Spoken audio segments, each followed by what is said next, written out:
اپنی خودی پہچان او غافل انسان۔ اس سے میری مراد کیا ہے؟ اپنے وطن کو پہچانے، یہ وطن کون سا ہے، کیسے بنا ہے، کس نے بنایا تھا، کس مقصد کے لیے بنایا تھا۔ یہ جو ہے خاص ہے ترکیب میں قوم رسول ہاشمی۔ یہ دنیا کی طرح کا عام ملک نہیں ہے، بہت خاص ملک ہے۔ اپنی ملت پر قیاس اقوام مغرب سے نہ کر، خاص ہے ترکیب میں قوم رسول ہاشمی۔ یہ شعر اگر 100% اپلائی ہوتا ہے تو پاکستان کو، پھر یہ کہ اپنی ملت اور اپنی قومیت کو پہچانے، پھر اپنی حقیقت کو یا اپنی خودی کو پہچانے، اور پھر اپنے مقصد اور نصب العین اور زندگی کے مقصود کو پہچانے۔ یہ 5 پہچانے ہیں کہ جس کے بعد اب دوسرا کام کیا ہوگا؟ اس پہچان سے جو منزل مقصود معین ہو، اس کے لیے تن من دھن لگانے کا عہد کریں۔ اب میں چاہتا ہوں کہ یہ مختلف پہچانے جو ہیں میں ان کی تھوڑی سی تفصیل بیان کر دوں۔ ہمارا وطن پاکستان، ڈاکٹر عیسی محمد صاحب نے تو فرمایا کہ اس کی بنیاد پڑ گئی تھی دور نبوت ہی میں۔ خود قائد اعظم نے ایک مرتبہ فرمایا تھا کہ پاکستان اسی وقت بن گیا تھا جب ہندوستان میں پہلے ہندو نے اسلام قبول کیا۔ عام طور پر تحریک پاکستان میں حضرت مجدد الفسانی رحمۃ اللہ کا کردار، پھر سر سید احمد خان کا کردار بیان کیا جاتا ہے، لیکن واقعہ یہ ہے کہ پاکستان کے وجود میں آنے میں سب سے بڑا کردار 2 شخصیتوں کا ہے، علامہ اقبال اور قائد اعظم۔ جہاں تک علامہ اقبال کا تعلق ہے، وہ اس ملک کے مجوز بھی تھے، تجویز پیش کرنے والے، مبشر بھی تھے، بشارت دینے والے کہ یہ قائم ہوگا، اور مصور بھی تھے، اس کی رکشا کشی کرنے والے کہ وہ کیسا اسلام، کیسا پاکستان ہونا چاہیے۔ جہاں تک قائد اعظم کا تعلق ہے، وہ معمار تھے، انہوں نے تعمیر کیا ہے۔ اقبال کی حیثیت آرکیٹیکٹ کی تھی، جس نے نقشہ دیا ہے۔ یہ دونوں کے مابین جو نسبت ہے اس کو ضرور سمجھ لیجیے۔ میں تھوڑی سی وضاحت کر دوں، جس جماعت نے پاکستان بنایا اس کا نام مسلم لیگ، وہ 1906 میں قائم ہوئی ہے ڈھاکہ میں۔ 24 برس تک، نوٹ کر لیجئے، 1930 تک مسلم لیگ صرف اشرافیہ کا ایک کلب تھا۔ نواب محسن الملک، نواب اسماعیل خان، نواب زادہ لیاقت علی خان، یہ نوابوں، وڈیروں، بڑے لوگوں اور سرداروں کی جماعت تھی، عوامی جماعت سرے سے نہیں تھی۔ اور اس کا سارا مسموڑہ کیا تھا کہ ہندوستان کی آزادی کے بعد ایسا نہ ہو کہ ہندو اکثریت مسلمان اقلیت کو دبا لے، ایکسپلائٹ کرے، اس کا استحصال کرے، اس کی تہذیب ختم کرے، یہاں تک کہ اس کا مذہب ختم کرے۔ صرف یہ کہ اپنے آزادی کے بعد اپنے تشخص کا تحفظ اور اپنے حقوق کی حفاظت کے لیے کوشش ہو رہی تھی، بس۔ اور اس کے ضمن میں اتنا بڑا رول پلے کیا ایک شخص نے جس کا نام تھا محمد علی جناح۔ میں اس وقت قائد اعظم نہیں کہہ رہا، جس وقت کی بات میں کر رہا ہوں اس وقت تک وہ قائد اعظم نہیں تھے، محمد علی جناح۔ اور نوٹ کر لیجئے، وہ سیکولر خیالات کے حامل تھے، وہ قوم پرست تھے، وہ ہندوستان کی وحدت کے قائل تھے، وہ ہندو مسلم اتحاد کے سب سے بڑے سفیر تھے۔ ہندوؤں نے انہیں خطاب دیا ہندو مسلم اتحاد کا سفیر۔ بھرپور کوشش انہوں نے کی، اور یہ بھی نوٹ کیجئے 1906 میں وہ مسلم لیگ میں نہیں آئے، حالانکہ ہندوستان میں موجود تھے۔ دادا بھائی نوروجی جو پریزیڈنٹ تھا کانگریس کا، اس کے وہ سیکریٹری تھے، 1913 میں جا کر مسلم لیگ میں شامل ہوئے ہیں مولانا محمد علی جوہر کے کہنے پر، لیکن پھر بھی اپنی کانگریس کی رکنیت پھر بھی برقرار رکھی ہے، ڈوئل ممبرشپ، کانگریس کی بھی اور مسلم لیگ کی بھی۔ اور یہ سن 13 سے لے کر 30 تک اندازہ سمجھیے سرتوڑ کوشش کی ہے، سرتوڑ کوشش کی ہے کہ کسی طرح ہندو انصاف کی طرف آ جائیں، انصاف کی بات مانیں، مسلمانوں کے حقوق جو ہے ان کو دینے کے لیے تیار ہو جائے۔ لیکن ہوا کیا؟ اس کے بعد شدید مایوس ہو گئے ہندو سے۔ ہندو سے کوئی توقع نہیں ہے، یہ انصاف نہیں کرے گا، یہ تو برباد کر کے رہے گا، تباہ کر کے رہے گا مسلمانوں کو۔ اور اس کا یہ نتیجہ نکلا کہ انہوں نے سیاست کو خیر بات کہہ دی، انگلستان جا کر ایک کوٹھی خریدی اور اپنی لیگل پریکٹس شروع کر دی۔ آپ نے ایک نام سنا ہوگا، بہت بڑا نام ہے، ایس ایم اکرام، شیخ محمد اکرام۔ ان کی 3 کتابیں بڑی یوں سمجھیے کہ کلاسک کتابیں ہیں، آب کوثر، موج کوثر، روض کوثر۔ وہ ایس ایم اکرام اس وقت پڑھ رہے تھے انگلستان میں، آکسفورڈ میں۔ وہ چل کر آئے ہیں محمد علی جناح کے پاس لندن۔ انہوں نے کہا کہ آپ کیوں ہندوستان چھوڑ آئے؟ وہاں کے مسلمانوں کو تو آپ کی ضرورت ہے۔ یہ جملہ جو ہے محمد علی جناح کا، یہ تاریخی جملہ ہے، ہندوز آر انکورجیبل۔ ہندو میں نے دیکھ لیا، تجربہ کر لیا، میں نے 4 صدی کے تجربے کے بعد میں کہہ رہا ہوں کہ ہندو ناقابل اصلاح ہے، ہندوز آر انکورجیبل۔ اور مسلمانوں کا حال کیا ہے کہ ان کا بڑے سے بڑا لیڈر جو بات مجھ سے صبح کرتا ہے، شام تک گورنر کو یا کمشنر کو پہنچا دیتا ہے۔ تو ایسی قوم کی میں قیادت کیسے کروں؟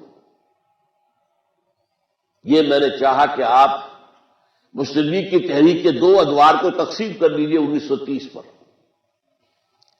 1930 میں اب مسلم لیگ کے افق پر خورشید تازہ کے مانند طلوع ہوئی شخصیت علامہ اقبال کی، جبکہ محمد علی جناح مایوس ہو کر جا کر لندن میں بیٹھ چکے تھے، سیاست سے بے دخل، سیاست سے ہاتھ دھو چکے۔ 1930 کا جو خطبہ تھا علامہ اقبال کا دہلی کا، ابھی آپ نے جو تذکرہ فرمایا، 30 دسمبر سن 1930 الہ آباد، نہرو فیملی کا گڑھ، بلکہ گڑھ کہنا چاہیے۔ اس میں آپ نے 2 کام کیے، ایک تو دلائل کے ساتھ ثابت کیا، سوشولوجی کے تمام مسلمات کی روح سے ثابت کیا کہ مسلمان ایک علیحدہ قوم ہے۔ ظاہر بات ہے یہ کام صرف علامہ اقبال کر سکتے تھے، یہ فلسفی کے کرنے کا کام تھا، یہ ثابت کرنا تمدنی اصولوں کے مطابق کہ مسلمان علیحدہ قوم ہے، مسلمان کسی دوسری قومیت میں ضم نہیں ہو سکتے۔ اور نمبر 2، انہوں نے مطالبہ کیا کہ مسلمانوں کو علیحدہ وطن دیا جائے۔ اور اس کے ضمن میں ایک بات جو انہوں نے کہی وہ یہ تھی کہ یہ پروفیسی ہے، نوٹ کر لیجیے یہ لفظ، یہ ڈیسٹنی ہے، یہ میری پیشین گوئی جو تقدیر مبرم ہے کہ ہندوستان کے شمال مغرب میں ایک آزاد مسلمان ریاست قائم ہوگی۔ یہ تجویز نہیں تھی، اگرچہ اسی میں ڈیمانڈ بھی تھی۔ ایک ڈیمانڈ یہ تھی کہ جب تک انگریز یہاں ہے ان علاقوں کو ملا کر ایک صوبہ بنا دیا جائے، یہ پنجاب، سندھ، سرحد، بلوچستان کو ملا کر ایک صوبہ بنا دیا جائے، تاکہ مسلمانوں کے اندر یہ تھوڑی بہت نسلی لسانی جو فرق اور تفاوت ہے رفتہ رفتہ یہ ختم ہو جائے۔ ظاہر بات ہے جب تک انگریز ہے علیحدہ آزاد ملک تو نہیں بن سکتا، لیکن جب انگریز جائے ود ان برٹش امپائر اور ود آؤٹ، جب باہر، یہ ایک آزاد ملک بن جائے۔ دوسری بات جو آپ نے کہی، دوسرا خواب جو آپ نے دیکھا وہ کیا تھا کہ اگر ہمیں یہ مل گیا پاکستان، ہمارا پاکستان کا لفظ استعمال نہیں کیا تھا، اگر علیحدہ ملک مل گیا تو ہمیں ایک موقع مل جائے گا کہ اسلام کے چہرے پر جو بدنما داغ اور دھبے آ گئے تھے دور امپیریلزم میں، دور شہنشاہیت میں۔ اب ذرا غور کیجیے، اس جملے کو سمجھنا ہوگا پہلے۔ اسلام کا ایک دور ہے حضور کا زمانہ اور خلافت راشدہ، اس دور کا اسلام کچھ اور تھا۔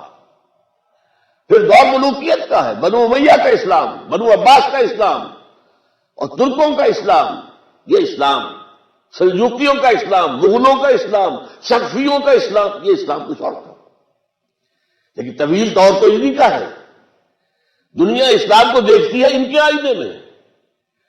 ہمیں موقع مل جائے گا کہ اسلام کے چہرے سے یہ بدنما داغ اور دھبے ہم دھو دیں اور اسلام کی اصل روح کے مطابق، یہ پھر الفاظ نوٹ کیجئے، اسلام کی اصل روح کے مطابق اور عصر حاضر کے زمانے کے تقاضوں کے مطابق ہم ایک نظام اور ایک دنیا کے اندر ریاست قائم کر کے اسے روشنی کا مینار بنا دیں. یہ تھا نظریہ پاکستان. آج کل ہمارے ہاں بہت سے دانشور ہیں، کالم نگار ہیں، انہوں نے ایک عجیب گمراہ کن بات شروع کر دی ہے. پاکستان میں نظریہ کچھ نہیں تھا، یہ صرف بنی ہوئی بات ہے، گھڑی ہوئی بات ہے. یہ بات صحیح ہے کہ پاکستان میں نظریہ 1906 سے نہیں تھا، لیکن 1930 سے تھا. اور چونکہ در حقیقت بات کی مسلم لیگ کو میں کہتا ہوں کہ وہ اصل مسلم لیگ، وہ دور، وہ اقبال کی مسلم لیگ ہے. اس لیے اگلی بات میں آپ سے پھر کہوں گا کہ جب علامہ اقبال نے یہ انجیکشن دیا ہے، جو مسلم لیگ کی ایک تحریک تھی، اس میں جو ہے اب یہ انجیکشن دیا احیاء اسلام. ہم تو دنیا میں دوبارہ اسلام کا نقشہ پیش کرنا چاہتے ہیں. یہ تو ایک مشنری رول تھا، داعیانہ رول تھا، پیغمبرانہ رول تھا. اس رول سے ظاہر بات ہے کہ خون گرم ہوا ہے ملت اسلامیہ ہندوستان کا، اور اس کے اندر وہ جوش پیدا ہوا ہے جو علامہ اقبال کی شاعری سے بھی بہت پہلے پیدا ہو چکا تھا، شاعری کے ذریعے. لیکن اب آپ علامہ اقبال گئے ہیں 1932 میں لندن، تیسری گول بیس کانفرنس. اس میں محمد علی جناح شریک نہیں تھے، لندن میں تھے لیکن چونکہ سیاست چھوڑ چکے تھے لہذا اس گول بیس کانفرنس میں نہیں تھے. علامہ اقبال گئے تھے. وہاں انہوں نے وہ جو خطبہ اقبال تھا اس کی جو ہے ریزوننس ہو چکی تھی. وہاں پر رمزے میکڈونلڈ اس وقت کا وزیر اعظم تھا انگلستان کا. اس نے یہ الفاظ کہے ہیں، تاریخی الفاظ، a poet has destroyed our dreams of united India. ایک شاعر، علامہ اقبال کی طرف اشارہ کر رہا ہے، ایک شاعر نے ہمارے جو خواب تھے کہ ہندوستان واحد رہے، متحد رہے، ہمارے سارے خواب پریشان کر دیا، توڑ پھوڑ کر رکھ دیا. یہ رمز میکڈونلڈ کے اپنے الفاظ. اتنا زور تھا اس خطبہ الہ آباد کے اندر، اور اس سے وہ جوش و خروش مسلمانوں میں پیدا ہو گیا تھا کہ پرائم منسٹر آف برٹن یہ کہہ رہا ہے، a poet has destroyed our dreams of a united India. بہرحال اسی موقع پر حضرت علامہ اب محمد علی جناح سے ملاقات کرتے ہیں. ان کے جسم میں بھی وہی انجیکشن لگاتے ہیں کہ دیکھو اب تک تم نے صرف مسلمان اشرافیہ کے ساتھ بات کی ہے، ایلیٹ کے ساتھ بات کی ہے، عوام میں آؤ. اور نمبر 2، صرف حقوق کا تحفظ نہ کرو، یہ ڈیفینسو انداز ہے. آفینسو انداز لو، ہم اسلام غالب کریں گے، اسلام قائم کریں گے، اسلام نافذ کریں گے، عہد حاضر کی جدید ترین اسلامی ریاست قائم کریں گے. یہ انجیکشن ہے جو 1930 میں مسلم لیگ کو لگا، 1932 میں قائد اعظم کو لگا، پھر اس کے کچھ عرصے کے بعد اور لوگوں نے بھی کوششیں کی. نوابزادہ لیاقت علی خان نے بھی کہا آپ آئیے واپس. بہرحال اس کے بعد جب آئے ہیں محمد علی جناح، پھر انہوں نے آ کر اسلام کا راگ الاپا ہے. پھر انہوں نے ہندوستان کے شہر شہر میں، قریہ قریہ میں، بستی بستی میں جا کر، میں تو یہ کہتا ہوں انہوں نے اسلام کی قوالی اٹھائی ہے. قوالی میں کیا ہوتا ہے؟ حال آ جایا کرتا ہے. واقعہ یہ ہے کہ ہندوستان کے مسلمانوں کو حال آ گیا، تمام ہندوستان کے جمع ہو گئے مسلمان مسلم لیگ کے جھنڈے تلے، اور 1940 میں آ کر پاکستان کی ریزولوشن تلے سب. حالانکہ ایک بات پر غور کیجئے، یہ حماقت نہیں تھی. کیا یو پی کبھی پاکستان میں آ سکتا تھا؟ یو پی کے مسلمان کیوں مسلم لیگ کا ساتھ دے رہے تھے؟ کیوں پاکستان مانگ رہے تھے؟ یہ سی پی کبھی آ سکتا تھا، کبھی مدراس آ سکتا تھا، کبھی بامبے آ سکتا تھا، کبھی بہار آ سکتا تھا. کبھی راجستھان آ سکتا تھا، ہرگز نہیں. پھر یہ پاگل پن نہیں تھا. جلیل انداز میں تو اسے پاگل پن کہا جائے گا. ابھی تمہیں کیا ہے؟ تمہیں تو پاکستان ملنے والا نہیں ہے. لیکن یہ میں اسی لیے کہہ رہا ہوں کہ جیسے قوالی میں حال آ جاتا ہے، حال میں جذبہ ہوتا ہے، عقل پیچھے رہ جاتی ہے، جذبہ ہوتا ہے جو گورن کر رہا ہوتا ہے. تو یہ ہے وہ دور جس میں کہ پھر اسلام ہمارا رسم العین بنا، ایک مثالی اسلامی ریاست قائم کرنا ہمارا مقصد بنا. اور اسی کے نتیجے میں محمد علی جناح قائد اعظم بنے. اب قائد اعظم بنے ہیں وہ، ورنہ اس سے پہلے وہ محمد علی جناح تھے، اس کے سوا کچھ نہیں. میں تھوڑی سی بات اور یہاں عرض کروں گا. علامہ اقبال کا ایک خواب تو پورا ہو گیا، 17 سال بعد پاکستان بن گیا. بلکہ سن 30 کے خطبے میں مشرقی پاکستان کا تذکرہ نہیں تھا، اس میں صرف شمال مغربی یعنی اس پاکستان کا تذکرہ تھا. بعد میں جو ہے تذکرہ اس کا اضافہ ہوا ہے، وہ علیحدہ بات ہے. بہرحال پاکستان بن گیا، اور اللہ کا شکر ہے کہ اقبال نے جس کا خواب دیکھا تھا سن 30 میں وہ آج بھی موجود ہے، وہ پاکستان موجود ہے. مشرقی پاکستان بھی ختم نہیں ہوا، نام بدل گیا، مسلمانوں کا ملک ہے، آزاد ملک ہے. بہرحال لیکن دوسرا خواب ابھی آپ مان لیجئے، تسلیم کیجئے، ہماری نااہلی، ہمارے ہاتھ جرم، دوسرا خواب ابھی تک شرمندہ تکمیل ہے. کہاں اسلام؟ اسلام کہاں ہے؟ وہ اسلام کا نظام عدل اجتماعی کہاں ہے؟ وہ اسلام کا نظام کفالت عامہ کہاں ہے؟ وہ سود اور جوئے سے پاک معیشت کہاں ہے؟ وہ عصمت و عفت اور شرم و حیا پر مبنی معاشرہ کہاں ہے؟ جا رہا ہے تیزی کے ساتھ. ایلیٹ میں تو ختم ہوا، تو رہ گیا ہے کچھ مڈل کلاس میں، لوور مڈل کلاس میں. یہ کہاں اسلام؟ جو اسلام ہمارے پاس ہے وہ تو بھارت میں بھی ہے. ظاہر باتیں، نمازیں وہاں بھی ہیں، مسجدیں وہاں بھی ہیں، حج کی فلائٹس وہاں بھی جاتی ہے. وہ کیا کمی ہے وہاں اس اسلام میں جو ہمارے پاس ہے؟ یہ اسلام تو بنایا تھا ہم نے اجتماعی نظام کے لیے، the political social economic system of Islam. اسلام کا نظام عدل اجتماعی، لیقوم الناس بالقسط، تاکہ لوگ عدل پر قائم ہو، کوئی ایکسپلائٹیشن نہ ہو، کوئی ظلم نہ ہو، کوئی ریپریشن نہ ہو، کوئی ڈسکریمنیشن نہ ہو، اور ہر فرد کو اس کی بنیادی ضرورتیں جو ہے وہ مہیا کی جائیں. یہ خواب جیسے ڈاکٹر صاحب نے کہا، ظفر صاحب نے، اس کے حساب سے حالات بہت دیگرگوں ہیں. پروفیسر مرزا مظفر صاحب نے آپ کا دل بنانے کی کوشش کی ہے، لیکن واقعہ یہ ہے کہ اس وقت معاملہ کیا ہے. وہ جو انہوں نے اشعار پڑھے تھے، تیری بربادیوں کے مشورے ہیں آسمانوں میں. وہ ایک آسمان تو وہ ہے، 7 آسمان. ایک آسمان دنیا کا ہے، وہ امریکہ بہادر ہے، آج وہ آسمان ہے. دی سول سپریم پاور آن ارتھ، وہ تلا ہوا ہے. کم سے کم تو آپ کے جو ایٹمی ہتھیار ہیں ان کو ختم کرے گا. اب تو کھل کھل کر باتیں آنی شروع ہو گئی ہیں. اور یہ کہ اس کے بعد آپ کو بھارت کے رحم و کرم پر چھوڑ دے گا، الا یہ کہ ہم اللہ کو دوبارہ راضی کر لیں، اللہ سے توبہ کریں، اللہ سے معافی چاہیں، حرام خوریاں چھوڑے، بے پردگیاں چھوڑے، سودی کاروبار چھوڑے. ان تمام چیزوں کو چھوڑ کر اور پھر اللہ سے عہد کرے، اے اللہ تو ہمیں مہلت دے دے، کچھ اور دے دے. ہم مانتے ہیں ہم سے کوتاہی ہوئی ہے، ہم نے محل بنائے ہیں، دیکھیں 2-2 کروڑ 3-3 کروڑ کا ایک ایک بنگلہ آج ہے. چلے جائیے ڈیفنس کے اندر، کراچی میں اور لاہور میں اور پشاور میں، اور کہیں چلے جائیے جو اسلام آباد میں، کئی کروڑ کے 10-10 مرلے، ایک کنال کے مکان کئی کروڑ کے. یہ تو تم نے بنا لیے، موٹر وے تم نے بنا لی. وہ اسلام کہاں ہے جس کے لیے یہ خونی لکیر کھنچوائی تھی؟ اس سے زیادہ خونی لکیر دنیا میں کوئی ہوئی ہے؟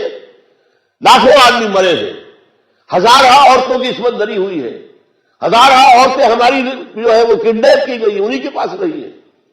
اور سب سے پہلی بات آپ کو سنا دوں، جب میں میڈیکل کالج کا اسٹوڈنٹ تھا، اس وقت ایک کمیشن بنا تھا انڈیا اور پاکستان کے مابین کہ جو ہندو سکھ عورتیں یہاں رہ گئی ان کو بازیاب کیا جائے، جو مسلمان عورتیں مشرقی پنجاب میں رہ گئی ان کو وہاں سے حاصل کیا جائے، اور پھر انہیں واپس وہاں بھیج دیا جائے، انہیں یہاں لے آیا جائے.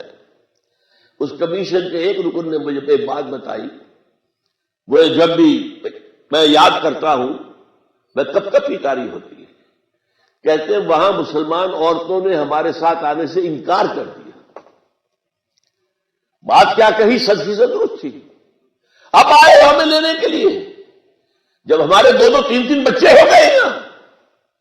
اور نمبر 2 تمہارے ہاں ہمیں قبول کون کرے گا؟ کون ہم سے شادی پسند کرے گا؟ تو مسلمان عورتوں نے آنے سے انکار کیا. آپ اندازہ کیجیے یہ مسلمان خواتین محمد کی بیٹیاں ہیں صلی اللہ علیہ وسلم. لیکن اس قیمت پر ہم نے پاکستان لیا. کیوں لیا تھا؟ اسلام کے لیے لیا تھا. اور ہم مجرم ہیں اللہ کے. اور یہ جان لیجئے اللہ جہاں رحیم ہے، غفور ہے، ستار ہے، غفار ہے، شدید الانتقام بھی ہے، شدید العقاب بھی ہے، سزا بھی بہت سخت دیتا ہے. اور بڑی بڑی سزائیں ہمیں دی گئی ہیں. کیا اس پاکستان میں اسلام ختم نہیں ہوا؟ جہاں 800 برس حکومت کی تھی ایک بچہ باقی نہیں رہا. یہ ساری سزائیں ہم پر بھی آئی ہیں. کیا 1 کروڑ کے لگ بھگ تاتاریوں نے قتل نہیں کیے تھے مسلمان؟ تو یہ نہ سمجھیے کہ نہیں ہوگا اور بن گیا ہے تو ہمیشہ رہے گا. یہ بات نہیں ہے. ہاں توبہ اگر کریں جیسے حضرت یونس علیہ السلام کی قوم نے توبہ کی تھی، عذاب کے آثار شروع ہو چکے تھے، پوری قوم نے توبہ کی تو اللہ نے عذاب واپس اٹھا لیا. ہو سکتا ہے اب بھی. لیکن جو ہمارے لچھن ہیں، جو ہمارے شب و روز ہیں، جو ہماری دلچسپیاں ہیں، جو ہمارا رہن سہن ہے، جو ہمارا تمدن ہے، یہ جو ابھی شعر پڑھ رہے تھے کہ تم وضع میں تم ہو نصارا تو تمدن میں ہنود، یہ مسلمان ہیں جنہیں دیکھ کے شرمائے یہود. اگر ہمارے لچھن یہی رہے تو یہ پاکستان نہیں رہے گا. میرے نزدیک اس کا ریزالٹ ہے تو ختم ہو چکا ہے. واحد پاکستان. آج آپ کی نوجوان نسل پوچھ رہی واحد پاکستان. یہ پاکستان کس لیے بنا؟ آپ نے جو نظریہ دیا تھا اس کا تو کہیں وجود ہی نہیں، وہ تو کہیں ہے ہی نہیں.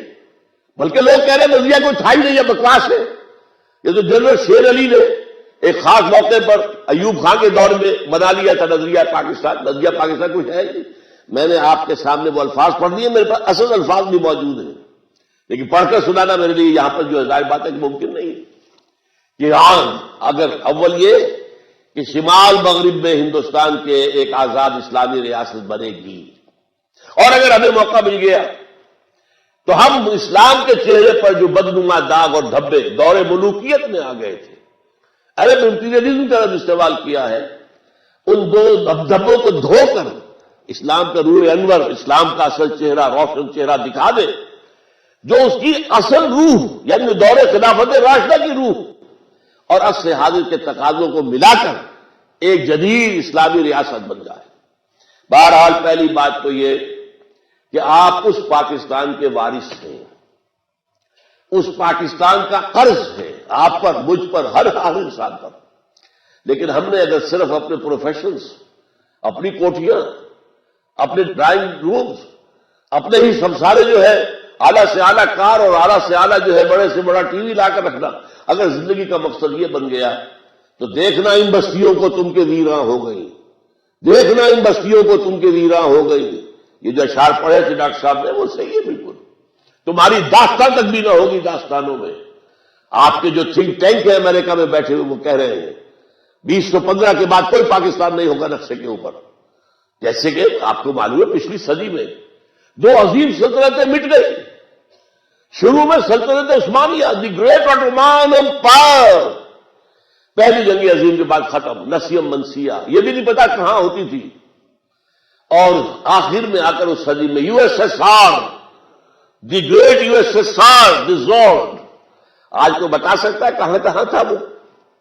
تو یہ سمجھ لیجئے ہو سکتا ہے، لیکن بچنے کی ایک ہی شکل ہے اور وہ شکل یہ ہے توبہ. اگر قوم مجموعی طور پر توبہ کرے. بہرحال یہ جان لیجئے جو میں نے عرض کیا تھا، ایک نقطہ اور عرض کر کے پھر میں اگلی بات پہ چلوں گا. یہ جو 2 شخصیتیں ہیں، پاکستان کے وجود میں آنے کا زیادہ بڑا صحرا اقبال کے سر ہے. مجوز وہ، مبشر وہ، مصور وہ، آرکیٹیکٹ وہ. قائد اعظم جو ہے نوٹ کر لیجئے، ہمیں اپنی جگہ پر ان سے بہت محبت ہے، ہم بہت احسان مند ہیں ان کے، لیکن نہ وہ مفکر تھے، نہ وہ فلسفی تھے، نہ وہ مصنف تھے، نہ ان کی ابتدائی تعلیم و تربیت میں دین کا دخل تھا. وہ صوفی شیخ نور محمد ان کے والد صوفی، انہوں نے جس طریقے سے بات کہی ہے کہ بیٹے جب قرآن پڑھو تو سمجھو گے یہ تم پر نازل ہو رہا ہے. اسی کو پھر بعد میں اقبال نے پیش کیا شعر میں، تیرے ضمیر پہ جب تک نہ ہو نزول کتاب، گرہ کشا ہے نہ راضی نہ صاحب کشاف. یہ تمہارے اوپر اترنا چاہیے. یہ تفسیروں کے وجہ سے سمجھنے کی بات چیز نہیں ہے. بہرحال میرے نزدیک ان دو شخصیتوں میں اہم تر علامہ اقبال کی ہے، لیکن اس کے بعد اس میں کوئی شک نہیں.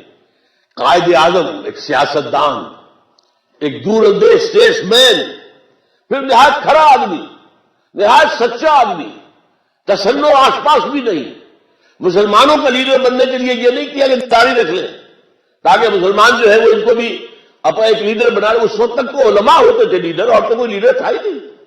لیکن وہ داڑھی بوڑھے کے داڑھی بوڑھے رہے، انہوں نے کبھی بھی مذہبی لبادہ نہیں اوڑھا. لیکن آج تک کوئی شخص یہ نہیں کہہ سکا کہ جناح نے جو بات اس وقت کہی تھی اس کے بعد اس سے بدل گیا. اسٹریٹ فارورڈ انسان، جو باطن میں ہے وہی ظاہر میں ہے، جو دل میں ہے وہی زبان پر ہے. اور یہی بات ہے اصل میں. مجھے یاد آ گیا تو میں سنا دوں واقعہ آپ کو. پیر جماعت علی شاہ صاحب پنجاب کے بہت بڑے پیر، وہ مسلم لیگ میں شامل ہوئے. ان سے ایک شخص نے کہا، حضرت کہ آپ اتنے بڑے شیخ طریقت، اولیاء اللہ میں سے، اور آپ نے داڑھی مڈے کے ہاتھ پر بیعت کر لی. غور کر لیا آپ نے سوال کو.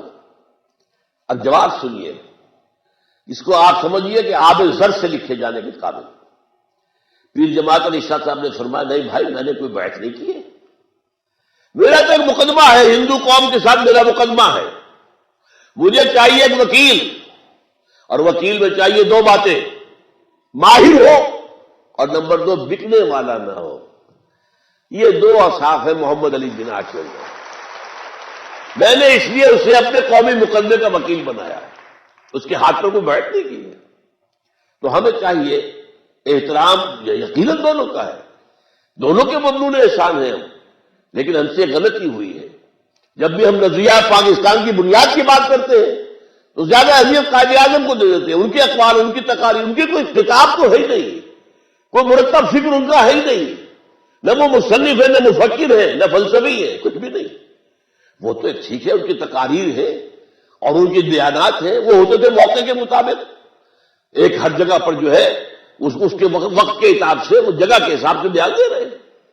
اس اعتبار سے ان دونوں میں ہمیں فرق کرنا چاہیے کہ زیادہ ہم انڈیٹڈ ہے ٹورڈز علامہ اقبال، اگرچہ ہم انڈیٹڈ ہے ٹورڈز قائد اعظم بھی. اب آئیے دوسری بات. یہ تو میں نے پاکستان کی بات کی ہے. ہماری ملت اور قومیت کون سی ہے، اس کی پہچان کیا ہے؟ نوٹ کر لیجئے، ہم نہ نسل کی بنیاد پر قوم ہے، نہ لسانی بنیاد پر قوم ہے، نو ریشیل نیشنلزم، نو لنگوسٹک نیشنلزم. اور اس کی جگہ ایک تیسری شے جو آج کی دنیا میں پچھلی صدی میں ایجاد ہوئی، ٹیریٹوریل نیشنلزم، وطنی قومیت. اس وطنی قومیت کی کلی نفی کر کے ہم نے پاکستان بنایا. آپ کو معلوم ہے کانگریس سے جھگڑا کیا تھا؟ کانگریس یہ کہتی تھی کہ ہندوستان ایک وطن ہے، اس میں رہنے والے سب ایک قوم ہے. ہم نے کہا نہیں، ہماری قومیت وطن سے نہیں ہے، ہماری قومیت نسل پر نہیں ہے، ہماری قومیت لسان پر نہیں ہے. اس کے اوپر جو نظم لکھی ہے علامہ اقبال نے، اس دور میں میں اور ہے، جام اور ہے، جم اور، ساقی نے بنا کی روش لطف و ستم اور، تہذیب کے غازل نے ترشوائے صنم اور مسلم نے بھی تعمیر کیا اپنا حرم اور. ان تازہ خداؤں میں بڑا سب سے وطن ہے، جو پیر ہے اس کا ہے وہ مذہب کا کفن ہے. یہ در حقیقت جو سمجھ لیجئے ہماری قومیت اسلام ہے. اس قوم کا کیا حال تھا اور کیا حال ہے. دیکھیے جس وقت علامہ اقبال منظر پر آتے ہیں، اس سے پہلے قومی شاعر ہمارے تھے مولانا حالی، مولانا شبلی. دونوں نے مرثیے کہے ہیں. میں صرف شبلی کے دو اشعار آپ کو سنا دیتا ہوں، 4 اشعار. ان کی معرکۃ الارا کتاب ہے مسدس، اس کا سرنامہ کیا ہے؟ پستی کا کوئی حد سے گزرنا دیکھے، اسلام کا گر کر نہ ابھرنا دیکھے، مانے نہ کبھی کہ مد ہے ہر جزر کے بعد، دریا کا ہمارے جو اترنا دیکھے. مایوسی کی انتہا. عالم اسلام سارا غلام، یورپین کالونیلزم چھایا ہوا دور رہا، کیونکہ سن 14 کے بعد آٹومان امپائر بھی ختم ہو چکی تھی، تو پستی کا کوئی حد سے گزرنا دیکھے، اسلام کا گر کر نہ ابھرنا دیکھے، معنی نہ کبھی کہ مد ہے ہر جگہ کے بعد دریا کا ہمارے جو اترنا دیکھے۔ آخر میں پھر مناجات ہے میں حضور سرور کائنات صلی اللہ علیہ وسلم، اے خاصان رسول وقت دعا ہے، امت پہ تیری آ کے عجب وقت پڑا ہے، جو دین بڑی شان سے نکلا تھا وطن سے وہ پردیش میں آج غریب الغربا ہے۔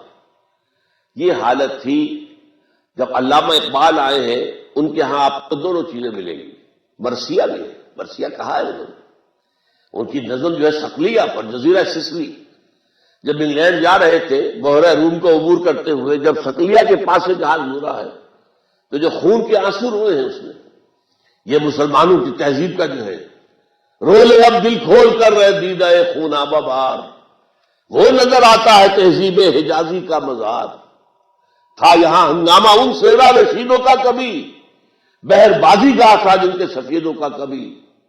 اور آخری شعر تو غلغلوں سے جس کے لذت گیر اب تک گوش ہے، کیا وہ تکبیر اب ہمیشہ کے لیے خاموش ہے؟ یہاں تو مسجدیں تھی، یہاں تو اذانیں ہوتی تھی، یہاں تکبیر ہوتی تھی، اب کہاں ہے؟ تو کیا یہ ہمیشہ کے لیے خاموش ہو گئی؟ یہ مرثیہ کہا، لیکن اس کے ساتھ ہی انہوں نے ایک خوشخبری بھی دی ہے، کتاب ملت بیضا کی پھر شیرازہ بندی ہے، یہ شاخ ہاشمی کرنے کو ہے پھر برگوبر پیدا، اور نکل کے سیرا سے جس نے روما کی سلطنت کو الٹ دیا تھا، سنا ہے یہ قدسیوں سے میں نے وہ شیر پھر ہوشیار ہوگا، اور نوا پیرا ہو اے بلبل کہ ہو تیرے ترنم سے کبوتر کے تنے نازک میں شاہی کا جگر پیدا۔ حضرت علامہ امت مسلمہ کی وحدت کے سب سے بڑے نقیب، سب سے بڑے علمبردار، ان کے ہاں یہ سب کچھ ہے، لیکن یہ کہ آخر میں آ کر جس طرح ان کا دوسرا خواب 1930 کا شرمندہ تعمیل ہے آج تک، اسی طرح یہ دوسری بات بھی آج تک تشنہ تکمیل ہے۔ علامہ اقبال کو ماننا پڑا تھا اپنے لیکچرز کے اندر کہ اس وقت کوئی امت مسلمہ بالفعل موجود نہیں ہے۔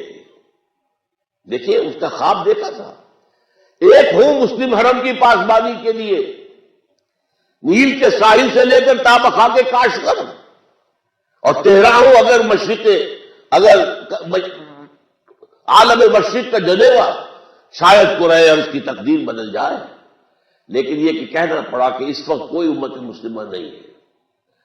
No one امت مسلمہ is present at this time. Instead we have a number of nations. مسلمان اقوام ہے، اقوام ہے، وہ اقوام آج جو ہے وہ ملکوں کی شکل اختیار کر چکے، نمبر آف مسلم کنٹریز، ایک تو نہیں ہے، وحدت تو نہیں ہے، مرکزی نظام کوئی نہیں ہے، ان کی وحدت کا نشان خلافت ہوتی تھی وہ بھی ختم ہو چکی، کہیں بھی نہیں، OIC وغیرہ جو ہے وہ کیا ہے، بیٹھے نشستن گفتن و برخاستن۔ عربوں کا حال کیا، 30 کروڑ کے قریب عرب، اور ان کے سینے کے اندر خنجر بھوکا ہوا ہے اسرائیل کا، کیوں نہیں کر سکتے، بول نہیں سکتے، پھر بھی اسی امریکہ کے جو ہے غلام ہے کہ جس کا بغل بچہ ہے، وہ جس کا اڈاپٹڈ سن ہے اسرائیل، جس کو کہا حضرت علامہ نے کہا تھا، حضرت قائد اعظم نے، دی انلیجیٹیمیٹ چائلڈ آف دی ویسٹ، یہ حرامی بچہ ہے مغرب کا اسرائیل، انلیجیٹیمیٹ چائلڈ آف دی ویسٹ، آج وہ جو ہے سینے میں پیوست ہے اور جو چاہتا کرتا ہے، دلدلاتا ہے۔ تو معلوم ہوا کہ وہ خواب جو ہے امت کی تجدید کا، وہ بھی ابھی کہیں بھی آس پاس بھی اس کے آثار نہیں۔ اب یہ دو کام میں نے گنوا دیے ہیں آپ کو، یہ لیگیسی ہے علامہ اقبال کی، ایک اس پاکستان کے اندر اسلامی نظام قائم کرنے کے لیے جدوجہد اور تن من دھن اس کے لیے لگا دینا، کیریئر سالمی رکھیے، یہ کھانے کمانے کا مشغلہ ہے۔ میں تو کہا کرتا ہوں کہ ایک موچی بیٹھا ہوا سڑک کے اوپر جوتیاں گانٹتا ہے اور کچھ پیسے کھاتا ہے، کماتا ہے، رات کو کھاتا ہے، ایک سرجن جو ہے پیٹ چاک کر کے پھر بعد میں سی دیتا ہے، فرق کیا ہے؟ وہ بھی روزی کما رہا ہے، یہ بھی روزی کما رہے ہیں، یہ مقصود نہیں ہے۔ یہ زندگی کا نصور عین نہیں ہے. نصور عین اللہ کی رضا، اللہ کے دین کا غلبہ، اس کے لیے جد و جہد، اس کے لیے صحابہ اور حضور کے طرز پر کوشش، یہ ہے کہ جس کو ہمارے ذمہ قرض ہے. اب آئیے چند باتیں میں ذرا جلدی چاہوں گا. علامہ اقبال کے جو اور احسانات ہم پر ہیں. سب سے پہلے علامہ اقبال نے بہت صدیوں کے بعد یہ تصور دیا کہ اسلام صرف مذہب نہیں ہے، دین ہے. ہمارا مذہبی طبقہ اس پر مطمئن ہو چکا تھا. مذہب بس عقیدہ ٹھیک ہو، نماز روزہ ہو اور حج کرائیں اگر استطاعت ہے، طواف کر لیا کرے، عمرہ کر لیا کرے، اگر رمضان کے اندر اعتکاف کا موقع مل جائے، باقی سور نہیں کھانا، سود نہیں کھانا. بس یہ تصور کہ اسلام دین ہے، نظام ہے، نظام عدل اجتماعی ہے، سسٹم آف سوشل جسٹس ہے، یہ ختم ہو چکا تھا. یہ اقبال ہے جس نے دوبارہ ریوائو کیا ہے. میں اس تصور دین کا مجدد مانتا ہوں علامہ اقبال، جنہوں نے کہا اسلام دین ہے، سیاست اس کے تابع ہونی چاہیے. جدا ہوگی سیاست سے تو رہ جاتی ہے چنگیزی. جلال پادشاہی ہو کہ جمہوری تماشا ہو، جدا ہوگی سیاست سے تو رہ جاتی ہے چنگیزی. اور ایک بہت بڑے عالم دین نے ایک بات کہہ دی تھی، میں ان کا نام نہیں لیتا خام خواہ، کچھ جو ہے کچھ لوگوں کے جذبات کو بھی ٹھیس لگ سکتی ہے. انہوں نے انگریز کے دور میں کہا ہمیں کوئی ایسا کام نہیں کرنا چاہیے جس سے ہمارے حکمرانوں کو تشویش ہو جائے. حکمران کون تھے؟ انگریز. اس لیے کہ انہوں نے ہمیں مذہبی آزادی دے رکھی ہے. نماز پڑھنے کی اجازت ہے، روزہ رکھنے کی اجازت ہے، حج کے لیے جانے کی اجازت ہے. وہ زبردستی ہمیں سور نہیں کھلاتے، زبردستی شراب نہیں پلاتے. ہاں لائسنس دیتے پروسٹیٹیوشن کے، لیکن آپ پر واجب تو نہیں کرتے کہ جائیے اور پروسٹیٹیوشن کیجیے، یہ تو نہیں ہے. تو یہ بات جب علامہ کے سامنے آئی ہے تو علامہ نے جو پھپتی چست کی ہے وہ بڑی تاریخی ہے. ملا کو جو ہے ہند میں سجدے کی اجازت، ناداں یہ سمجھتا ہے کہ اسلام ہے آزاد. اسلام کا آزاد ہے، اسلام تو محکوم ہے نظام کی حیثیت سے. اسلام کا سیاسی نظام، معاشی نظام، یہاں سارا بینکنگ نظام آ گیا ہے، سود کا نظام آ گیا ہے. اسلام کہاں ہے؟ تو محض مذہب نہیں ہے اسلام، بلکہ اسلام دین ہے، اور اس دین کو قائم کرنے کی جد و جہد اہل ایمان کا فرض ہے. نمبر 2، دوسری بات جو واضح کی علامہ اقبال نے احیاء اسلام کے ضمن میں، احیاء دین کے ضمن میں، روح دین اور ایک ہے مظاہر دین. نماز روزہ حج زکات مظاہر دین ہے. روح دین کیا ہے؟ اللہ کی محبت. جب تک یہ محبت اندر نہیں ہے یہ نماز روزہ بے اصل ہے، ان کی کوئی حیثیت نہیں. یہ ریچولز ہیں، یہ محض جو ہے رسمیں ہیں اور کچھ نہیں. چنانچہ علامہ اقبال کہتے ہیں کہ عقل و دل و نگاہ کا مرشد اولی ہے عشق. میں دوسرا مصرع پڑھتے ہوئے ڈر رہا ہوں. عشق نہ ہو تو شر و دین، بتکدہ تصورات. بتکدہ، یہ رسمیں ہماری معبود بن گئی ہیں، رسمیں ہمارا مقصود بن گئی ہیں. وہ اللہ کی محبت کہاں ہے؟ سورہ بقرہ میں تو اللہ فرماتا ہے والذین آمنوا اشد حبا للہ. جو واقعی ایمان والے ہیں ان کے دلوں میں سب سے شدید محبت اللہ کی ہوتی ہے. اور آپ نے اس عزیزہ کی زبان سے جو اشعار سنے علامہ اقبال کے، شوق اگر تیرا نہ ہو میری نماز کا امام، میرا سجود بھی حجاب، میرا قیام بھی حجاب. جب تک کہ وہ عشق خداوندی نہیں ہے عشق رسول نہیں ہے. عقل و دل و نگاہ کا مرشد اولی ہے عشق. عشق نہ ہو تو شر و دی بتکدہ تصورات. اور یہ بتکدہ تصورات پر جو اگلا شعر کہہ دیا ہے، میں تو کہتا ہوں یہ جرت رندانہ اقبال کی تھی جو کہہ سکتا تھا. کیا نہیں کوئی غزنوی کارگہ حیات میں، بیٹھے ہیں کب سے منتظر اہل حرم کے سومنات. اہل حرم نے ان رسومات کو اپنا معبود بنا لیا ہے. کیا اس سومنات، یہ نیا سومنات جو اہل حرم نے بنایا ہے اپنا، اس کا بھی کوئی غزنوی آئے گا کہ نہیں آئے گا کہ جو بتائے کہ اصل جو ہے روح روح دین جو ہے وہ اللہ کی محبت ہے۔ آگے چلیے، سب سے بڑی بات جو علامہ اقبال نے بتائی ہے وہ جو میں نے گنوایا تھا، اپنی حقیقت، اپنی پہچان، ہم کون ہیں۔ آپ نے سنا ہوگا یہ جو قصور کے درویش شاعر تھے بلے شاہ، بلے شاہ کی جانا میں کون، بولیا کی جانا میں کون ہوں، ہو آر یو، اپنی پہچان ہے نہیں۔ ہم نے آج سمجھا ہے اپنے آپ کو نرا حیوان۔ ڈارون کی تھیوری نے آ کر اس طریقے سے ذہنوں کے اوپر غلبہ کیا ہے، کیونکہ ہم سمجھتے ہیں صرف اپنے آپ کو حیوانی وجود ارتقاء سے وجود میں آیا ہے حیوان۔ اب ایک انسان میں اور شمپینزی میں اور گوریلے میں اتنا ہی فرق ہے نا جتنا کہ گدھے اور گھوڑے میں ہے۔ گدھا ذرا کورس جانور ہے اور گھوڑا جو ہے ذرا ریفائنڈ اینیمل ہے، بس۔ ہم ریفائنڈ ہومو ہیں، ہومو سیپینس۔ اس سے پہلے نہ معلوم کتنے ہومو ایریکٹس اور کتنے ہوئے تھے، لیکن اصل میں یہ ہے کہ انسان کی حقیقت کچھ اور ہے۔ انسان دو وجودوں سے مرکب ہو کر بنا ہے، وجود حیوانی، وجود روحانی۔ روح، یہ روح ہے جس کی بنا پر یہ مقصود ملائک بنا۔ دو جگہ قرآن میں، سورہ ہجر میں، سورہ صاد میں فرشتوں سے کہہ دیا تھا اللہ نے کہ میں مٹی سے ایک بشر بنانے والا ہوں، انی خالق البشر من صلصال من حمأ مسنون فاذا سویتہ ونفخت فیہ من روحی فقعوا لہ ساجدین۔ جب میں اسے تیار کر لوں اور اس میں اپنی روح میں سے پھونک دوں تو پڑنا اس کے سامنے سجدے میں، گر جانا سجدے میں۔ وہ تو اصل روح ہے، وہ روح ہے جو ہم ہیں، اصل حقیقت ہماری۔ ہم سمجھ بیٹھے یہ حیوانی وجود ہمارا ہے، یہ حیوانی وجود مٹی سے آیا ہے، خاک سے آیا ہے، یہی سے اس کی غذا آ رہی ہے۔ گندم ہے تو وہاں سے آ رہی ہے، چاول ہے تو وہاں سے آ رہا ہے، بکری کا گوشت کھایا ہے تو بکری نے بھی گھاس پاس کھایا ہوا جس سے گوشت بنا ہے۔ اور یہ روحانی وجود عالم بالا سے آیا ہے، یہ عرش معلیٰ سے آیا ہے، اور اس کی غذا جو آتی ہے وہ بھی اللہ کا کلام ہے، اس کا تغذیہ اور تقویت کلام اللہ کے ذریعے۔ اب یہ فلسفہ ہے، اس کا نام علامہ اقبال نے خود ہی رکھ دیا ہے۔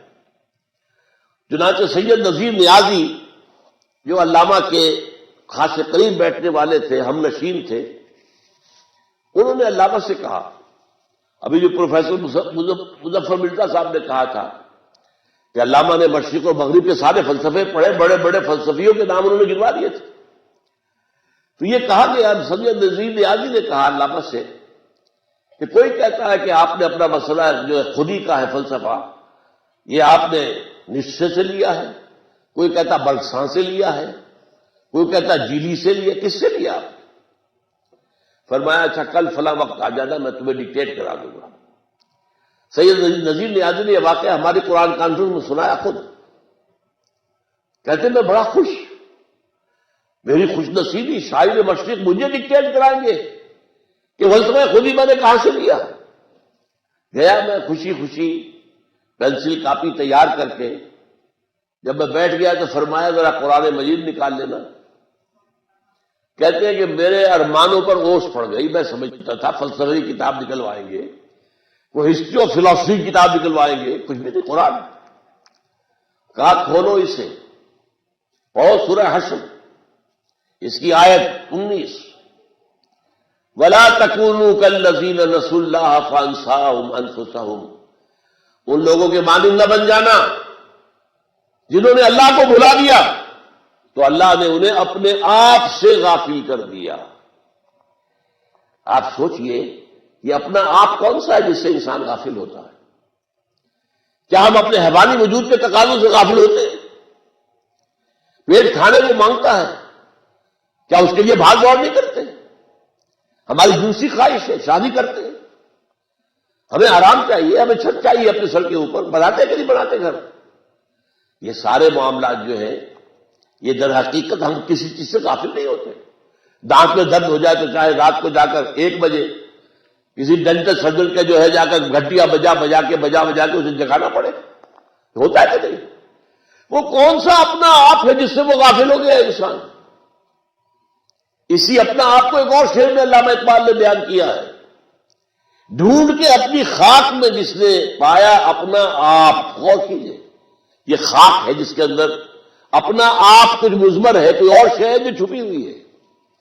ڈھونڈ کے خاک میں اپنی جس نے پایا اپنا آپ، اس بندے کی دہقانی پہ سلطانی قربان، اپنی خودی پہچان او غافل افغان. یہ اپنا آپ کیا ہے؟ اپنی خودی کو پہچاننا. یہ جو روح ہے جو اللہ سے بہت قریب ہے، یہ روح جو ہے غافل تو ذرا صاحب ادراک نہیں ہے نور تجلی بھی اسی خاک میں پنہاں. تم خاکی ہو لیکن اس میں اللہ تعالیٰ کی تجلی موجود ہے. یہ تجلی ہے جس کا نام روح ہے. یہ ہے جو ہمارا اصل ایسنس ہے. اور اس کے لیے میں آپ کو اپنشد کا ایک جملہ سنا دیتا ہوں. میرا اندازہ یہ ہے کہ اپنشد جو ہے وہ حضرت ابراہیم علیہ السلام کے صحیفے ہیں بگڑی ہوئی شکل میں. توجہ کیجئے، قرآن میں جن کتابوں کا ذکر تورات موجود ہے، چاہے محرف ہے تحریف شدہ ہے تو صحیح، زبور موجود ہے، بک آف سامس، انجیل موجود ہے اگرچہ بگڑی ہوئی ہے، تو پھر یہ صحف ابراہیم کہاں گئے؟ صحف ابراہیم کہاں گئے؟ میری تحقیق یہ ہے کہ ابراہیم کی ایک شاخ وہ ہندوستان میں آ کر آباد ہوئی ہے. وہ برہمن، یہ برہم ابراہیم سے بنا ہے، برہمن.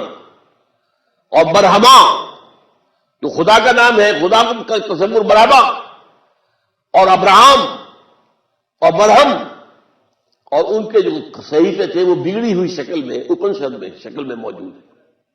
اس کا ایک جملہ سنیے، جیسے قرآن مجید کی آیت ہے وَلَا تَكُونُوا كَالَّذِينَ نَسُوا اللَّهَ فَأَنسَاهُمْ أَنفُسَهُمْ.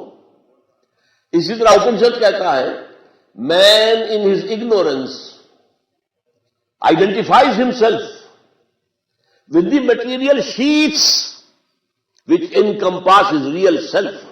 ریئل سیلف تو اندر ہے، یہ گوشت جو ہے لپٹا ہوا ہے، یہ ہڈیاں، گوشت اور پوست اور یہ کھال، یہ سب جو ہے لپٹے ہوئے ہیں. یہ نہیں ہے تم کچھ اور ہو، تم وہ ہو جو اندر بیٹھا ہوا ہے. وہ ہے وہ انسان، وہ ہے انا، وہ ہے خودی، وہ ہے فرائڈ کی زبان میں ایگو. وہ ہے وہ اصل انسان ہے. یہ تو در حقیقت لباس ہے اس کے. نمبر 4، نظام دین کی تشریح جو علامہ اقبال نے کی. اقبال نے اس دور میں اسلام کے سیاسی، معاشی اور سماجی نظام کی بھرپور جو ہے وضاحت کی. سیاسی نظام کی 2 باتیں. اسلام میں انسان کے لیے حاکمیت نہیں ہے، حاکمیت صرف اللہ کے لیے ہے. سروری زیبا فقط اس ذات میں ہمتا کو ہے، حکمراں ہے ایک وہی باقی متانے حاضری. Sovereignty belongs to God. انسان کے لیے کیا ہے؟ خلافت. اور خلافت کے معنی کیا ہے؟ جو ہمارے ہاں وائسرائے ہوتا تھا، انگریز ہمارا حاکم تھا، بادشاہی مملکہ تو ہوتی تھی لندن میں، یہاں کون ہوتا تھا؟ دلی میں وائسرائے. ان کا آپس میں رشتہ کیا تھا؟ جو حکم لندن سے آ جائے گا اسے تو امپلیمنٹ کرنا ہوگا ایز سچ. وائسرائے کو اس میں تبدیلی کرنے کا اختیار نہیں ہے. البتہ جہاں کوئی حکم نہیں ہے اسے اپنی لوکل سرکمسٹانسز لوکل جو ہے دیکھنے چاہیے، اپنی پوری ذہانت سے کام لے کر جو بھی امپائر کے لیے بہتر بات نظر آئے وہ کر لے. یہ خلافت ہے، یہ وائسریجنسی ہے. Man is the vicegerent of God, man is not the ruler. سروری زیبا فقط اس ذات بے ہمتا کو ہے، حکمراں ہے ایک وہی باقی متعدد آزمی. اس کی جو بادشاہت ہے اس کے معنی کیا ہے؟ اس کی کتاب اور اس کے رسول کی سنت کے تابع رہو گے.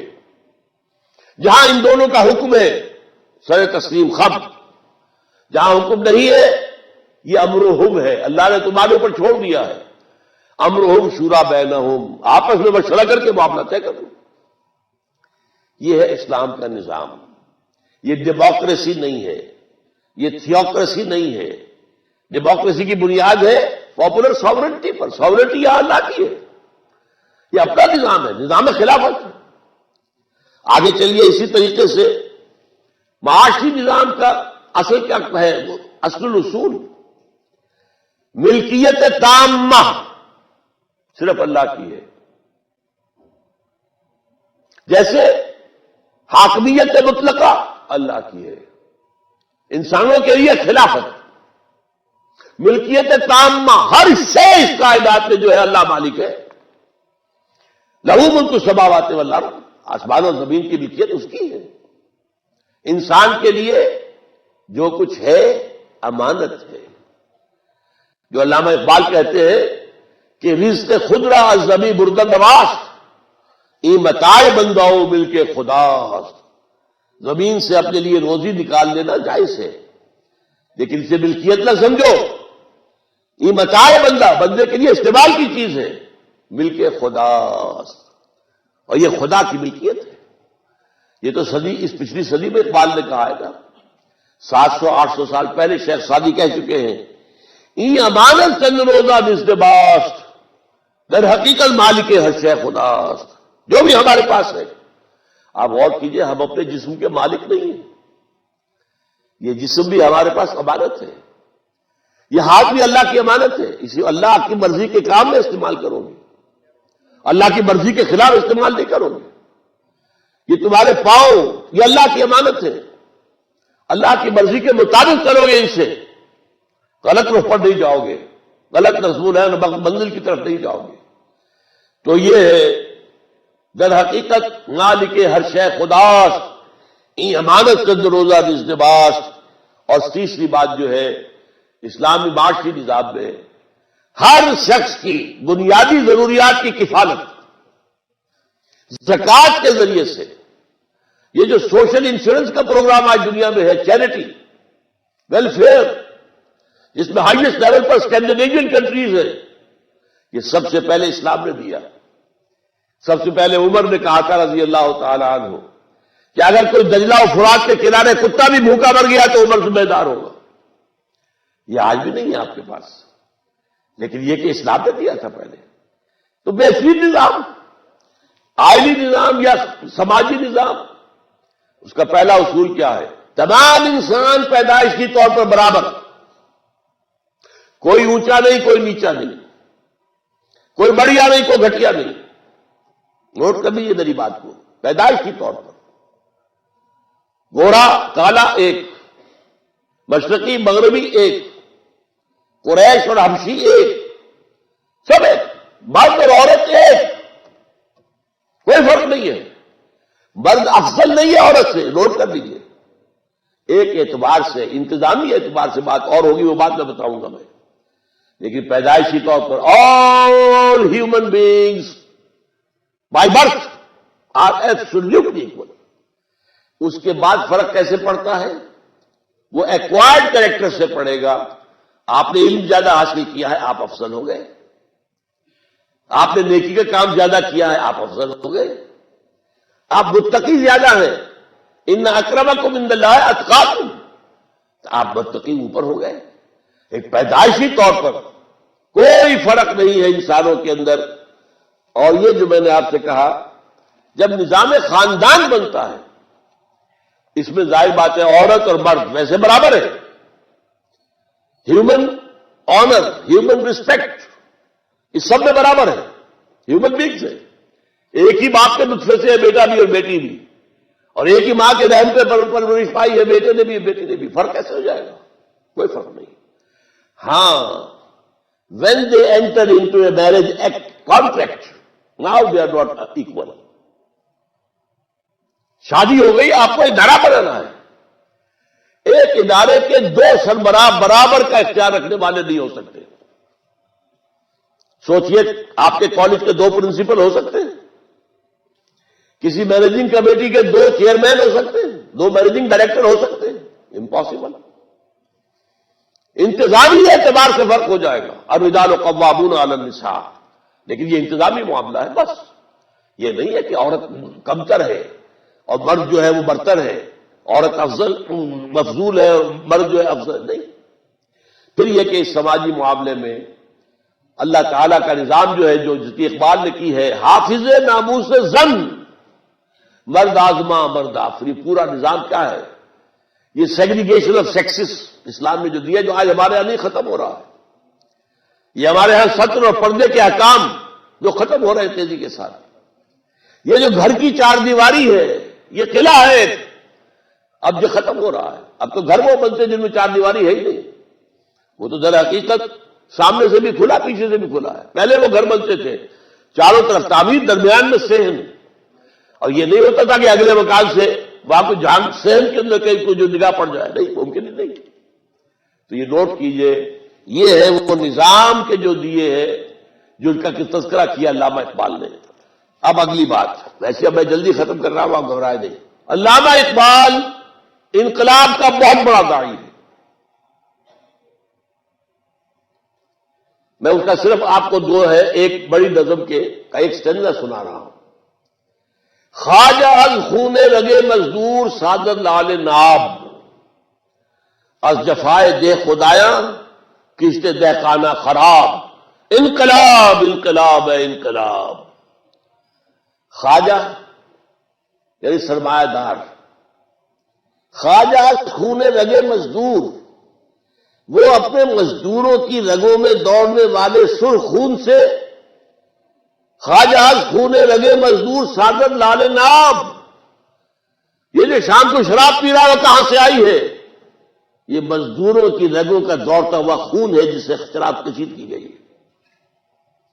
از جفائے دے خدایاں کشت دہقانہ خراب، جاگیرداروں، زمینداروں، ان کے ظلم کی وجہ سے دہقان کی کھیتی خراب ہے۔ دہقان کے بچے کو روٹی نہیں مل رہی، دہقان کے بچے کو تعلیم نہیں مل سکتی، دہقان کے بچے کا علاج نہیں ہو سکتا، دہقان کا خون اور پسینہ اس پر عیش کون کر رہا ہے؟ زمیندار، جاگیردار، وڈیرے۔ یہ ظلم و ستم، یہ جو ایکسپلائٹیشن ہے، خواجہ از، پھر سن لیجئے کس قدر یہ انقلابی کلام ہے۔ خواجہ از خون رگے مزدور صادر لال ناب، از جفائے دے خدایاں کشت دہقانہ خراب، انقلاب انقلاب ہے انقلاب۔ اس کے بعد علامہ اقبال نے انقلاب کا طریقہ بھی بتا دیا ہے دو اشعار کے اندر، اور یہ دو سمجھیے، ایک مصرے کے اندر مکی زندگی ہے، دوسرے مصرے میں مدنی زندگی ہے، اور عجیب ہے یہ اشعار، غور سے سنیں، فارسی کے ہیں۔ ویسے یہاں میری کتاب جو ہے علامہ اقبال اور ہم باہر موجود ہے، مل سکتی ہے آپ کو۔ یہ تو میں نے چند اشعار سنائے ہیں، ان میں تو بہت اشعار ہیں، اور فارسی کے اشعار کے ترجمے بھی ہم نے دیے۔ ہمیں معلوم ہے کہ ہم فارسی ہم لوگ نہیں جانتے، وہ موجود ہے، علامہ اقبال اور ہم نامی کتاب باہر موجود ہے، آپ لے سکتے ہیں۔ اقبال کہتے ہیں کہ گفتند جہان ماں آیا بے تمہیں سازد۔ میں حیران ہوتا ہوں کہاں تھا، کس مقام پر تھا اقبال جب یہ کہہ رہا ہے۔ اللہ نے مجھ سے کہا، اے اقبال، میں نے تمہیں جس جہان میں بھیجا ہے تمہیں پسند آیا؟ گفتند جہان ماں آیا بے تمہیں سازد، گفتم کی نمی سازد، میں نے کہا نہیں، مجھے پسند نہیں ہے۔ یہاں تو ظلم ہے، یہاں تو خواجہ جو ہے وہ خون رگے مزدور سے شراب فروخت کر رہا ہے اور شام کو بیٹھ کر پیتا ہے کلب کے اندر۔ یہاں تو زمینداروں نے جو ہے وہ قسط دہقانہ خراب کی ہوئی ہے، یہاں تو طرح طرح کا ظلم ہے۔ یا یورپ نے کولونیلزم کے ذریعے سے کتنے عرصے تک ایشیا اور افریقہ کا خون چوسا ہے۔ مجھے تیری دنیا پسند نہیں آئی۔ فرمایا گفتن کے نمی سادت، گفتن کے برہم زن۔ اچھا، توڑ دو، پھوڑ دو، ختم کر دو اس کو، توڑ دو، ختم کر دو۔ کیسے؟ یہ اگلا شعر ہے، با نشے درویشی در ساد و دمادم زن۔ پہلے تو درویشی کا راستہ اختیار کرو اور دمادم دمادم دمادم کام کرتے رہو۔ کیا کام کرو؟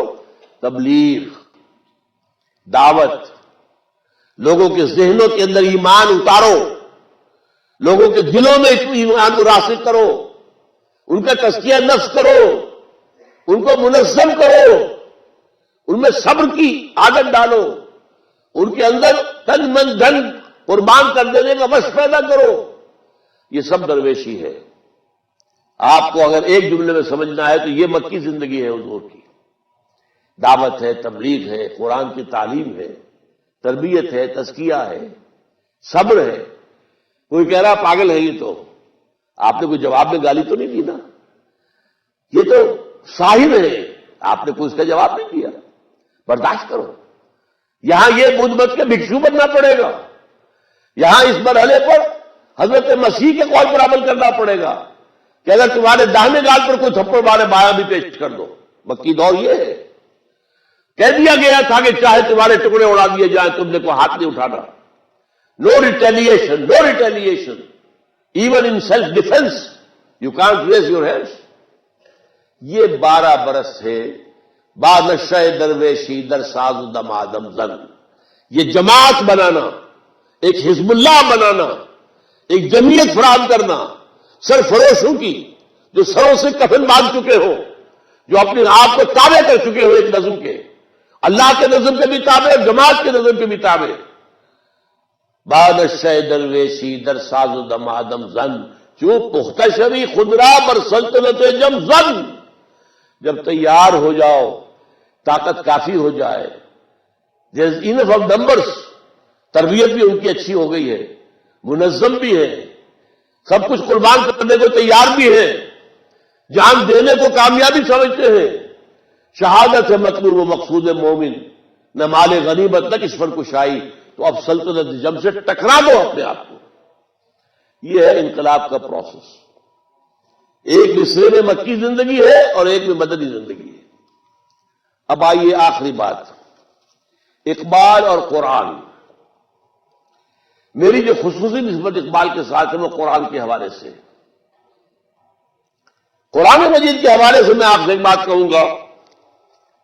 علماء تو بے شمار ہیں ہمارے ہاں، عربی زبان کے ایک سے ایک بٹر جاننے والے، گرامر کے ایک سے ایک بٹر جاننے والے، کلام جاہلی ایک سے ایک بٹر جاننے والے. اس کے باوجود میں آپ سے کہتا ہوں عظمت قرآن کا جو انکشاف اقبال پر ہوا ہے، میں عمر کی 78ویں برس میں کہہ رہا ہوں، اپنی عمر بھر کا نچوڑ کہہ رہا ہوں، وہ میں نے کسی بڑے سے بڑے عالم کے اندر بھی نہیں پایا. جس قدر انکشاف ہے، عظمت قرآن کا انکشاف، یہ ہو سکتا ہے. وہ جو اقبال نے کہا ہے کہ فقیہ شہر جو ہے لغت ہائے عربی کا قارون ہے، لغتیں جانتا ہے، لیکن یہ کہ وہ جو انکشاف ہے عظمت قرآن کا. اب میں چند شعر آپ کو سناؤں گا. کتاب زندہ قرآن حکیم، حکمت او لا یزال اشت و قدیم. یہ کتاب زندہ ہے اور اس کی حکمت نہ کبھی ختم ہوگی اور قدیم میں ہمیشہ سے ہے. نسخہ اسرار تکوین حیات، بے ثبات از قوت اشگیرت ثبات. کمزوروں کو قوت دینے والی یہ کتاب ہے. حرف اورا ریب نئے، تبدیل نئے. اس کے حرف میں کوئی تبدیلی نہیں ہو سکتی. اس کے متن کا محافظ اللہ ہے. انا نحن نزلنا الذکر وانا لہ لحافظون. حرف اورا ریب کوئی شک نہیں، ذالک الکتاب لا ریب فیہ. حرف اورا ریب نئے، تبدیل نئے، آیا شرمندہ تعویل نئے. نو انسان پیام آخری حامل او رحمت للعالمین صلی اللہ علیہ وسلم. چوں بجا در رفت جہاں دیگر شبد. جب یہ قرآن کسی کے اندر اتر جاتا ہے، اس کے ذہن میں، اس کے قلب میں اتر گیا، چوں بجا در رفت جہاں دیگر شبد، اندر انقلاب آ جائے گا. He will be a change person from within. باہر سے تبدیلی لانے کی ضرورت نہیں ہوگی، خود بخود ہوگا. اندر سے پھوٹے گی تبدیلی، اندر سے انقلاب آئے گا، شخصی انقلاب. کیوں بجا در رفت جہاں دیگر شود، جہاں تو دیگر شد جہاں دیگر شود. جب میرے اندر تبدیلی آ گئی تو میرے لیے تو دنیا بدل جائے گی، میری ویلیوز بدل جائیں گی، میرے مقصود بدل جائیں گے، میری دلچسپیاں بدل جائیں گی، میری آرزویں تبدیل ہو جائیں گی. فاش گویم آنچے در دل مضمرست. صاف ہی کہہ دوں جو میرے دل میں ہے، صافات گویم آتے دردل مزمرس، یہ کتابیں نہیں چیزیں دیگرس، یہ کتاب نہیں ہے، کچھ اور ہے۔ کیا ہے کچھ اور؟ مثل حق پنہاؤ ہم پیداستو، زندہ ہو پائندہ ہو گویاستو، جیسے اللہ کی ذات ہے، الظاہر بھی ہے الباطن بھی ہے، ہمیشہ باقی رہنے والی بھی ہے، بات بھی کرتی ہے۔ تو یہ تو اصل میں ذات باری تعالیٰ کا پرتو ہے، قرآن مجید اس کا کلام ہے۔ مثل حق پنہاؤ ہم پیداستو، زندہ ہو پائندہ ہو گویاستو۔ اچھا اب سنیے، زوال امت کا سبب کیا ہے؟ علامہ اقبال بتا رہے ہیں مسلمان میں زوال کیوں آیا؟ فرماتے ہیں خار از مہجوری قرآن شدی، بلکہ اردو کا شعر پہلے سن لیں، اس کے بارے میں میرے ایک واقعہ بھی ہے بچپن کا، بتاؤں گا آپ کو۔ وہ زمانے میں معزز سے مسلمان ہو کر اور تم خار ہوئے تاریک قرآن ہو کر، یہ ہماری زبوں حالی کیا ہے؟ قرآن سے دوری کا سبب۔ وہ زمانے میں معزز سے مسلمان ہو کر اور تم خار ہوئے تاریک قرآن ہو کر، اسی کو فارسی میں کہا ہے خار از مہجوری قرآن شدی، شکوہ سنجے گردش دوران شدی، اے تو شبنم بر زمیں افتن دئی، در بغل داری کتاب زندگی۔ اب اس کا علاج کیا ہے؟ علاج بھی یہی ہے، قرآن کی طرف دوبارہ جاؤ۔ از یک آئینی مسلمان زندہ است، پیکر ملت قرآن زندہ است، ماں ہما خاک و دل آگاہ اوست، اعتصام شد کے حبل اللہ اوست۔ یہ ہے اللہ کی رسی، اس کو مضبوطی سے تھامو۔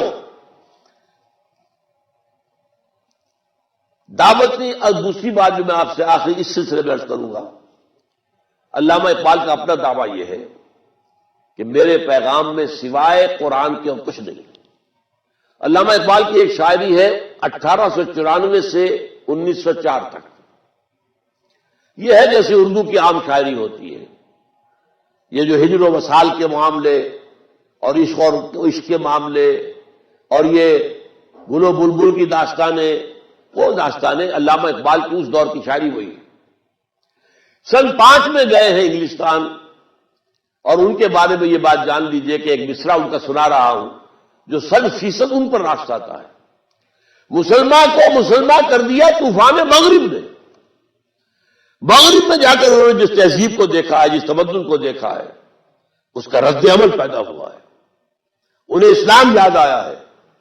ان کی ابتدائی تعلیم و تربیت میں جو اسلام تھا، باپ اور ماں کی طرف سے جو اسلام ملا تھا، وہ اسلام جاگا ہے، اس کے اندر ایک طاقت پیدا ہوئی ہے۔ اس کے بعد کی شاعری ان کی جو ہے آخر دن تک وہ قرآن حکمت کی ترجمانی ہے، وہ ترجمان حقیقت میں دعویٰ کرتے ہیں، اور ان کا دعویٰ میں آپ کو سنا رہا ہوں۔ ان کی حضور سرور کائنات صلی اللہ علیہ وسلم یہ اشعار ہے، اگر دلم آئینہ بر جوہر است، اے حضور صلی اللہ علیہ وسلم، اگر میرے دل کا آئینہ جو ہے اس میں چمک نہیں ہے، روشنی نہیں ہے، ورب حرفم غیر قرآن مضمر است، اور اگر خدا نہ خواستہ میری شاعری میں قرآن کے سوا کوئی اور چیز آ گئی ہے، پردہ ناموس سے فکرم چاک کن، میرے فکر کے ناموس اور اس کی عزت، اس کا پردہ پھاڑ کے پھینک دیجیے۔ این خیابہ راز خارم پاک کن، اس شاہراہ کو گویا کہ پھر میں کانٹے کے مانند ہوں، مجھے اٹھا کے پھینک دیجیے۔ اور اس کے بعد آخری بات کیا ہے؟ روز محشر خار و رسوا کن مرا، قیامت کے دن مجھے ذلیل و خوار کر دیجیے گا، بے نصیب البوسہ پاکن مرا، اور مجھے اپنے قدم بوسی سے محروم کر دیجیے گا۔ کتنی بڑی بد دعا اقبال دے رہا ہے اپنے آپ کو، کس بات پر؟ اگر میرے پیغام میں قرآن کے سوا کچھ آیا ہے۔ میں نے آپ سے کہا تھا اگرچہ وہ معروف مانند مفسر نہیں ہے، لیکن میں اسے ایک طرح کا مفسر سمجھتا ہوں، بہت بڑا مفسر، تفسیر کوئی نہیں ہے، لیکن اس کا کلام جو ہے وہ در حقیقت قرآن مجید کی تفسیر ہے۔ اب آخری بات، قرآن علامہ اقبال سے میرا تعلق کیا ہے؟ پہلا تعلق کیا ہے؟ میں 5ویں جماعت میں پڑھتا تھا، جب میرے بڑے بھائی وہ وہاں، میں تو حصار میں تھا، حصار یہاں سے کوئی 200-250 میل دور ہے، اب وہ ہریانہ میں ہے، پہلے مشرقی پنجاب میں تھا۔ بڑے بھائی آئے تھے لاہور، یہاں اسلامیہ کالج کے اندر داخل تھے. وہ جب سمر ویکیشن پر آئے تو میرے لیے بانگے درا لے آئے. 5ویں جماعت. اب 5ویں جماعت کا بچہ کیا پڑھے گا؟ اس کو میں پڑھتا تھا اور کچھ ترنم سے پڑھتا رہتا تھا، کچھ سمجھ میں آتا تھا، کچھ نہیں آتا تھا، کچھ لوگوں سے پوچھتا تھا.